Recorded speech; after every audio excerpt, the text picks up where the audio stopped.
नमस्कार दोस्तों, स्वागत है आपका हमारी इस नई वीडियो में। आज की वीडियो जो रहेगी करंट अफेयर पे रहने वाली है। इससे पहले भी मैंने एक वीडियो अपलोड करी हुई है अपने इस चैनल पे, आप जाके देख सकते हैं। डिस्क्रिप्शन में मैंने लिंक दे रखा है वीडियो का, तो आप वहाँ से जाके वॉच कर सकते हैं। तो ये वीडियो बहुत ही इंपॉर्टेंट है और मैंने सिलेक्टेड क्वेश्चन जो हैं करंट अफेयर के वो इसमें रखे हुए हैं। उत्तराखंड में आगामी परीक्षा, जो भी परीक्षाएँ आपकी हैं, ठीक है, इंटर लेवल की या फिर स्नातक स्तरीय जो भी परीक्षा है उसके लिए एक महत्वपूर्ण वीडियो रहेगी आज की। और महत्वपूर्ण क्वेश्चन मैंने इसमें सेलेक्टेड क्वेश्चन इंक्लूड किए हुए हैं, ठीक है। तो चलो स्टार्ट करते हैं वीडियो को। तो आज का पहला क्वेश्चन है हमारा, भारत सरकार की महत्वाकांक्षी योजना है, ठीक है, अमृत सरोवर योजना। अमृत सरोवर योजना लागू करने में उत्तराखंड का कौन सा स्थान है, ठीक है। उत्तराखंड का स्थान इसमें कौन सा है? उत्तराखंड तीसरे स्थान पर है इसमें। पहला स्थान किसका है? यूपी का है, उत्तर प्रदेश। दूसरा झारखंड और तीसरा अपना उत्तराखंड, ठीक है, ध्यान में रखना है। और इसको याद कैसे रखना है? अमृत का ओ लेना है, ठीक है, ओ ऐसे लिखते हैं ना हम, ठीक है। तो तीसरा नंबर ऐसे याद कर लेना है इसको, अमृत से 3 याद करना है सीधे, ठीक है। अमृत सरोवर योजना लागू करने वाला देश भर में उत्तराखंड तीसरे स्थान पर रहा है। अब दूसरा क्वेश्चन है हमारा, भारत और उज्बेकिस्तान के मध्य, ठीक है, भारत और उज्बेकिस्तान के मध्य संयुक्त अभ्यास डस्टलीक 2023 का चौथा संस्करण हुआ है, ठीक है। 2023 में 20 फरवरी से 5 मार्च 2023 के मध्य ये आयोजित किया गया। ये पूछ रहा है कि कहाँ आयोजित किया गया, तो ये किया गया कहाँ? पिथौरागढ़ में, ठीक है। और एक अभियान और चलता है यहाँ पे, अभ्यास सैन्य संयुक्त अभ्यास जो होता है वो होता है हमारा एक्वेरीन है ये, एक्वेरीन, ठीक है, एक्वेरीन, एक्वेरीन, एक्वेरीन। तो ये किसके मध्य हुआ? भारत और मालदीव के मध्य हुआ। कहाँ हुआ? अल्मोड़ा में आयोजित किया गया एक्वेरीन, ठीक है। अगर डस्ट लीग पूछेगा तो भारत और उज्बेकिस्तान के मध्य पिथौरागढ़, और एक्वेरीन पूछेगा तो भारत और मालदीव के मध्य अल्मोड़ा। नेक्स्ट क्वेश्चन है हमारा, किस नदी पर गस्कू को और मलघाट में गस्कू कोनी किस नदी पर गस्कू और मलघाट में 2 अंतर्राष्ट्रीय झूला पुलों का उद्घाटन किया जा रहा है, ठीक है। ये किया जा रहा है काली नदी पर, ठीक है। ये काली नदी पर निर्मित है, भारत और नेपाल को जोड़ेगा, ठीक है। तो ये अंतर्राष्ट्रीय झूला पुल का जो उद्घाटन किया जा रहा है, ये किया जा रहा है काली नदी पर, ठीक है। अगला क्वेश्चन है, मार्च 2023 में उत्तराखंड के कितने खिलाड़ियों को देवभूमि उत्तराखंड खेल रत्न पुरस्कार से सम्मानित किया गया है? 2023 में दिया गया है ये, लेकिन दिया गया कौन से ईयर के लिए? 2019 और 20 के लिए किसको दिया गया है?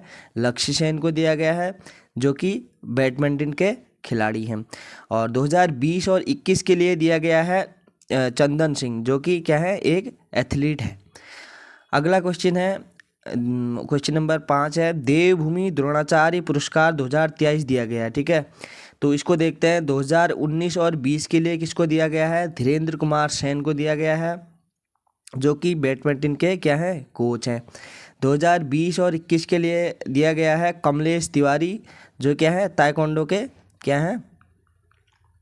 ताइक्वांडो के कोच हैं, ठीक है, जो क्या है? ताइक्वांडो को कोच है। और 2021 और 22 के लिए दिया गया है संदीप कुमार को, जो कि तीरंदाजी के क्या है? कोच हैं। तो ये याद रखना है तीनों को, ठीक है। देवभूमि द्रोणाचार्य पुरस्कार खेल के उसमें दिया जाता है, ठीक है, फील्ड में। तो 19-20 के लिए धीरेन्द्र कुमार बैडमिंटन के कोच, 20-21 के लिए कमलेश तिवारी ताइक्वांडो के कोच, और 21-22 के लिए संदीप कुमार तीरंदाजी के कोच। और नेक्स्ट क्वेश्चन है, 6वां क्वेश्चन है, देवभूमि Uttarakhand life time achievement award 2023, ठीक है, ये दिया गया है सुरेश पांडे। ये नाम याद रखना है, इंपॉर्टेंट क्वेश्चन है। देवभूमि Uttarakhand life time achievement award 2023 से किसे सम्मानित किया गया है? सुरेश पांडे, जो कि क्या है? एथलीट हैं। और 2021 और 22 के लिए इनको ये पुरस्कार दिया गया है 2023 में, ठीक है, याद रखना। नेक्स्ट क्वेश्चन है, प्रथम अंतर्राष्ट्रीय पशु चिकित्सा और आयुर्वेद संगोष्ठी, ठीक है। प्रथम अंतर्राष्ट्रीय पशु चिकित्सा और आयुर्वेद संगोष्ठी कहाँ आयोजित की गई? तो ये की गई है हरिद्वार में। हरिद्वार याद रखना है। नेक्स्ट क्वेश्चन है, रेशम कीट बीमा योजना शुरू करने वाला उत्तराखंड देश भर में कौन सा राज्य बना है? रेशम कीट बीमा योजना शुरू करने वाला उत्तराखंड देश भर में कौन सा राज्य बना है? तो ये बना है पहला राज्य, ठीक है। पहला राज्य बना है। मार्च 2023 में इसकी घोषणा होती है और कृषि मंत्री के द्वारा होती है। कृषि मंत्री कौन है? हमारे कृषि मंत्री गणेश जोशी। शुरुआत में देहरादून में, उधम सिंह नगर, नैनीताल और हरिद्वार 4 जिलों में क्या है, इसको उद्घाटित किया जाता है। मतलब 4 जिलों में इसको क्या किया जाता है? उद्घाटित किया जाता है। 4 जिलों में चलाया जाता है, ठीक है, रेशम कीट बीमा योजना। नेक्स्ट क्वेश्चन है, उत्तराखंड का पहला पर्वतीय जनपद कौन सा है जिसके सभी राजस्व गांव को अब क्या कर दिया गया है? नागरिक पुलिस क्षेत्र में सम्मिलित कर दिया गया है। ये बना है अपना चंपावत, ठीक है। चंपावत को ध्यान रखना है। चंपावत के लिए एक मोस्ट इम्पोर्टेंट क्वेश्चन बन सकता है एग्जाम में। उत्तराखंड का पहला पर्वतीय जनपद कौन सा है जिसके सभी राजस्व गांवों को नागरिक पुलिस क्षेत्र में शामिल किया गया है? तो वो है चंपावत। नेक्स्ट क्वेश्चन है, बैणी सेना, ठीक है। बैणी सेना प्रोजेक्ट जो भी उद्घाटन किया गया है इसके उत्तराखंड सरकार द्वारा, बैणी सेना प्रोजेक्ट, ठीक है। तो ये किसके संबंध में ये इसका ये क्वेश्चन एग्जाम में क्या बनेगा इससे, अगर ये क्वेश्चन बनता है तो बैणी सेना प्रोजेक्ट किससे संबंधित है? ठीक है, बैणी सेना प्रोजेक्ट संबंधित है स्वच्छता से, ठीक है। 31 अक्टूबर 2022 को, ये डेट याद रखनी है, 31 अक्टूबर 2022 को शुरू की गई यह योजना हल्द्वानी नगर निगम द्वारा शुरू किया गया है इसको। यह प्रोजेक्ट स्वयं सहायता समूह की महिलाओं को क्या कराएगा? स्वच्छता के लिए इंग्रेडिएंट जो भी है उसके जो भी इक्विपमेंट है वो उसको प्रोवाइड कराएगा, ठीक है।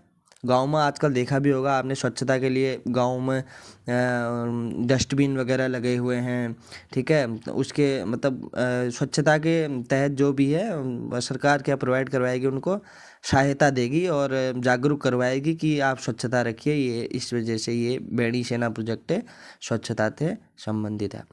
नेक्स्ट क्वेश्चन है, नेलांग और जादूंग गाँव है, ठीक है।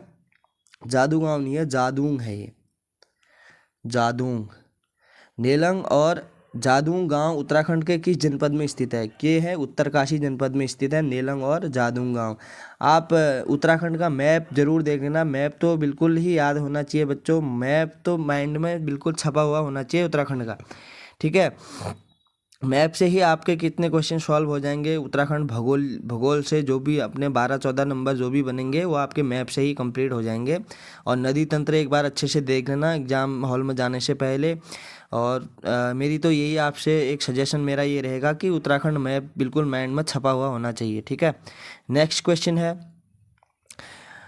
उत्तराखंड में बनने वाले रोपवे को भारत और विश्व में, ठीक है, भारत और विश्व दोनों में सर्वाधिक ऊंचाई पर स्थित रोपवे कहा जा रहा है। ये रोपवे का नाम बताना है आपको। ये है गोविंद घाट से हेमकुंड साहिब तक और इसकी लंबाई अगर पूछेगा तो 12.4 किलोमीटर, ठीक है। 12.4 किलोमीटर क्या है इसकी लंबाई है। उत्तराखंड में बनने वाले रोपवे को भारत और विश्व में सर्वाधिक ऊंचाई पर स्थित रोपवे कहा जा रहा है। यह रोपवे कहाँ स्थित है? तो यह है गोविंद घाट से हेमकुंड साहिब तक। गोविंद घाट को क्या करेगा? हेमकुंड साहिब से जोड़ेगा और इसकी जो लंबाई है वो है 12.4 किलोमीटर, लगभग ये मान के चलिए 12.5 किलोमीटर के अराउंड। नेक्स्ट क्वेश्चन है हमारा 13वां क्वेश्चन है, रोजगार सृजन में उत्तराखंड देश भर में कौन से स्थान पर है? ठीक है, ये बताना है। तो यह है दूसरे स्थान पर रोजगार सृजन में, रोजगार सृजन में उत्तराखंड क्या है देश भर में? दूसरे स्थान पर है। पहले स्थान पर कौन है? पहले स्थान पर है असम। दूसरे स्थान पर उत्तराखंड है, पहले स्थान पर असम है। रिपोर्ट जारी होती है इसकी, रिपोर्ट अगस्त 2023 में इसकी रिपोर्ट जारी होती है। नेक्स्ट क्वेश्चन है, स्वदेश दर्शन 2.0 योजना में उत्तराखंड के कितने जनपदों को शामिल किया गया है? स्वदेश दर्शन 2.0 योजना में उत्तराखंड के कितने जनपदों को शामिल किया गया है? तो 2 जनपदों को शामिल किया गया है इसमें। पहला जो है वो पिथौरागढ़ है, दूसरा है चंपावत। ठीक है, पहला पिथौरागढ़, दूसरा चंपावत। उसके बाद नेक्स्ट हमारा क्वेश्चन है, अंगदान पंजीकरण में उत्तराखंड देश भर में कौन से स्थान पर है? अंगदान पंजीकरण में, ठीक है, तो दूसरे स्थान पर है इसमें। अंगदान पंजीकरण में पहले स्थान में इसमें तेलंगाना है। रिपोर्ट जारी होती है इसकी अक्टूबर 2023 में। ठीक है, याद रखना। और जितना हो सके इस वीडियो को 2 से 3 बार देख लेना, आपको ये रट जाएंगे माइंड में। ठीक है, और यही मेथड भी होती है याद रखने की। ठीक है, ये मत सोचना कि रट्टा मार के याद रख लें। बार बार किसी चीज़ को पढ़ने से तो वो चीज़ें अपने आप ही माइंड में बैठ जाती हैं। नेक्स्ट क्वेश्चन है, 26 अक्टूबर से 9 नवंबर 2023। ठीक है, 26 अक्टूबर से 9 नवंबर 2023 तक गोवा में हुए राष्ट्रीय खेलों में उत्तराखंड के कितने खिलाड़ी शामिल हुए थे? ठीक है, 26 अक्टूबर से 9 नवंबर 2023 में गोवा में हुए राष्ट्रीय खेलों में उत्तराखंड के कितने खिलाड़ी शामिल हुए थे? तो ये हुए थे 140 खिलाड़ी शामिल हुए थे, जिसमें से 17 मेडल जीते उत्तराखंड ने, 3 गोल्ड जीते, 3 सिल्वर जीते और 11 ब्रॉन्ज जीते। ठीक है, 11 क्या जीते? ब्रॉन्ज जीते। तो नेक्स्ट, और पदक तालिका में उत्तराखंड का नाम आया है 23वें नंबर पर। ठीक है, पदक तालिका में 23वें नंबर पर रहा। तो ये भी क्वेश्चन बन सकता है एग्जाम में कि जो 9 नवंबर जो भी ये डेट याद रखना आप, गोवा में जो आयोजित राष्ट्रीय खेल हुए थे तो उसमें पदक तालिका में उत्तराखंड का स्थान बताइए, तो आप आसानी से बता सकते हैं 23वें स्थान पर रहा। ठीक है, 140 खिलाड़ी शामिल हुए, 17 मेडल जीते, 3 गोल्ड, 3 सिल्वर, 1 ब्रॉन्ज। ठीक है, नेक्स्ट क्वेश्चन है, खेलो इंडिया यूथ गेम 2023 में उत्तराखंड ने कुल कितने पदक जीते हैं? खेलो यूथ गेम 2023 में उत्तराखंड ने जीते हैं 7 पदक। 30 जनवरी से 11 फरवरी के बीच ये आयोजित हुए थे खेल। ठीक है, इसमें 7 पदक उत्तराखंड ने जीते हैं। नेक्स्ट क्वेश्चन है, खेलो इंडिया गेम 2024 19 जनवरी से 31 जनवरी तक। ठीक है, 19 जनवरी से 31 जनवरी तक ये जो आयोजित हुए थे, तो इसमें तमिलनाडु ने 3 मेडल जीते, 1 गोल्ड जीता, 1 सिल्वर जीता। ठीक है, खेलो इंडिया गेम 2024 की बात हो रही है। वो तो हमने ऊपर खेलो इंडिया गेम 2023 की बात थी। ठीक है, जिसमें 100 जो हमने देखा कि कहाँ पे 140 खिलाड़ी शामिल हुए थे, 17 मेडल जीते, 3 गोल्ड, 3 सिल्वर, 11 ब्रॉन्ज। पदक तालिका में 23वें नंबर पर रहा उत्तराखंड। ठीक है, तो ये 2023 की बात थी। ये 2024 में अगर पूछा जाता है तो तमिलनाडु को लेकर चलेंगे। 3 मेडल, 1 गोल्ड, 1 सिल्वर, 1 ब्रॉन्ज जीता है इसने। नेक्स्ट क्वेश्चन है, राज्य की किस महिला शिक्षिका को विज्ञान के क्षेत्र में उत्कृष्ट कार्य के लिए साराभाई राष्ट्रीय वैज्ञानिक पुरस्कार प्रदान दिया गया है? तो ये दिया गया है डॉक्टर ममता पुरोहित को, जो कि बागेश्वर की निवासी है। ठीक है, राज्य की किस महिला शिक्षिका को विज्ञान के क्षेत्र में उत्कृष्ट कार्य के हेतु साराभाई राष्ट्रीय वैज्ञानिक पुरस्कार प्रदान किया गया है? तो डॉक्टर ममता पुरोहित, जो कि बागेश्वर की रहने वाली है। नेक्स्ट क्वेश्चन है, जोशीमठ आपदा में प्रभावित परिवारों को स्थायी पुनर्वास। ठीक है, आपको पता है जोशीमठ में आपदा आई थी, भूधसाव हुआ था, तो उस पर जो क्वेश्चन बन सकता है तो वो बनेगा कि स्थायी पुनर्वास किया जाना है अब वहाँ के लोगों का ना, तो उसके लिए सरकार ने कौन सी जगह चुनी हुई है उनके लिए स्थायी, मतलब कि परमानेंट वहीं पे अब वहाँ के जोशीमठ से वहाँ शिफ्ट किया जाएगा उनको। तो वो स्थान है पीपलकोटी चमोली का। ठीक है, चमोली में है ये पीपलकोटी, चमोली में ही जोशीमठ भी है। ठीक है, तो वहीं पे इनका क्या किया जाएगा? स्थानांतरण किया जाएगा। नेक्स्ट क्वेश्चन है, राज्य का पहला अंतर्राष्ट्रीय एयरपोर्ट कहाँ बनेगा? ये बनेगा पंतनगर। राज्य का पहला अंतर्राष्ट्रीय, अच्छा अंतर्राष्ट्रीय कह रहा है, मैं वही कन्फ्यूजन में था थोड़ा ना, राष्ट्रीय अंतर्राष्ट्रीय देख लेना। अंतर्राष्ट्रीय एयरपोर्ट कहाँ बनेगा? तो ये बनेगा पंतनगर 2023 में। ठीक है, जिसकी घोषणा हुई है जनवरी 2023 में। ये बनेगा पंतनगर में, घोषणा हुई है जनवरी 2023 में। नेक्स्ट क्वेश्चन है, राज्य में देश के पहले केबल सस्पेंशन ब्रिज, ठीक है, बजरंग सेतु केबल सस्पेंशन ब्रिज बजरंग सेतु का निर्माण कहाँ किया जा रहा है?